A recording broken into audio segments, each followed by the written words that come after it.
রহমান রাহিম। আমরা এখন গুরুত্বপূর্ণ কয়েকটি ভার্ব নিয়ে আলোচনা করব। এগুলির ভিতরে রয়েছে proverb, verbal phrase or verbal noun, cognate verb এবং ফ্যাক্টিটিভ ভার্ব। প্রথমে আমরা আলোচনায় আসি যে প্রোভার্ব জিনিসটা কি। প্রোভার্ব হচ্ছে একটি বাক্যে যদি একাধিক ভার্ব থাকে, সেই ভার্বটাকে কোনো একটি ভার্বকে যদি ডু অথবা ডাস অথবা ডিড দ্বারা রিপ্লেস করা যায় এবং রিপ্লেস করে ওই ভার্বের ওই বাক্যের অর্থ যদি শ্রুতিমধুর হয়। তো আমরা যদি এই বাক্যটা দেখি, she reads more attentively than I read. এখানে রিড শব্দটা এখানে রয়েছে, এই জায়গায়ও রয়েছে। তাহলে আমরা এটার পরিবর্তে এখানে যদি আমরা বসাই ডু দেন আই ডু, তাহলে কেমন হলো বাক্যটা? She reads more attentively than I do. বাক্যটি আগের থেকে একটু ভালো শোনা যাচ্ছে।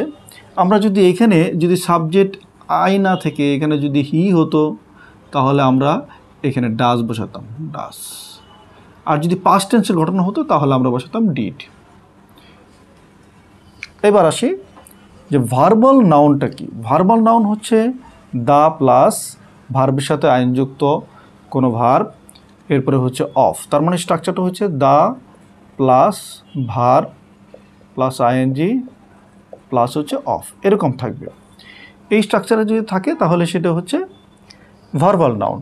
এটা অনেকটা জিরান্ডের কাছাকাছি। আমরা জানি জিরান্ড সাবজেক্ট হিসেবে বসে, ভার্বাল নাউনও সেন্টেন্সের সাবজেক্ট হিসেবে বসে। এবং এইখানে এই ভার্বাল নাউনটাই হচ্ছে কি ভার্বের সাবজেক্ট।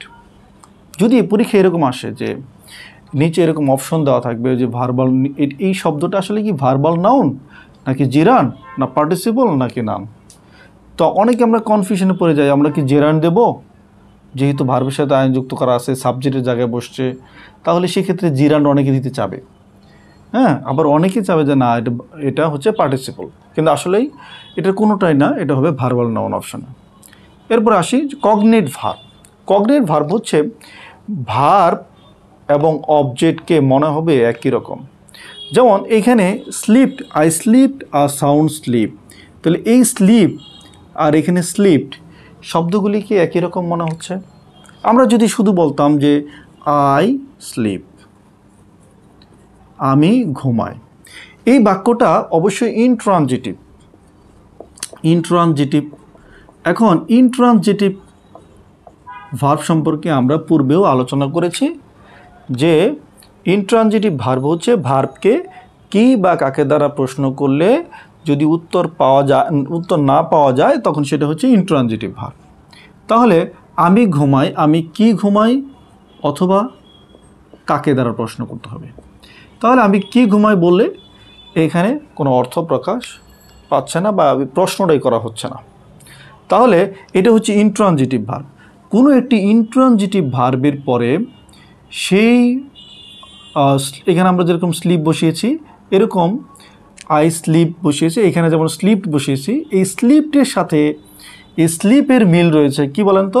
এই ভার্ব থেকে এই নাউনের উৎপত্তি, অথবা এই নাউন থেকে এই ভার্বের উৎপত্তি।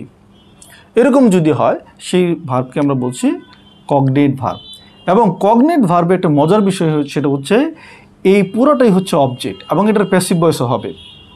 এটা যদি আমরা প্যাসিভ ভয়েস করি, ধরেন এইভাবে যে a sound sleep was slept by me.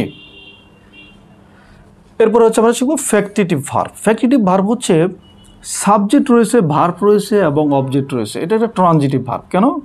They elected me, তারা আমাকে নির্বাচিত করেছে। তারা কাকে নির্বাচিত করেছে বা কি নির্বাচিত করেছে বা কাকে। এখানে যদি আমি কাকে দ্বারা প্রশ্ন করি তাহলে সরাসরি উত্তর পাচ্ছি হচ্ছে কি মি, আমাকে নির্বাচিত করেছে। এখন এতটুকু বললে আমাকে নির্বাচিত করেছে, কি হিসেবে নির্বাচিত করেছে, এই কথাটুকু কিন্তু আসতেছে না। সুতরাং এই যে সাবজেক্ট ভার্ব অবজেক্ট থাকার পরেও মনে হচ্ছে যে আরেকটি অবজেক্ট লাগবে বা আরেকটি নাউন লাগবে, এই যে বিষয়টা, এটি হচ্ছে কি ফ্যাক্টিটিভ ভার্ব। এবং মজার ব্যাপার হচ্ছে এই ফ্যাক্টিটিভ ভার্বের যে অবজেক্টটা থাকবে সে অবজেক্টটা কোনো সময় প্যাসিভ ভয়েসের সাবজেক্ট হতে পারবে না। আশা করি আমাদের এই 4টি verb, proverb, phrasal verb, cognate verb এবং ভার্বাল নাউন সম্পর্কে ধারণা পরিষ্কার হয়েছে। সবাইকে ধন্যবাদ।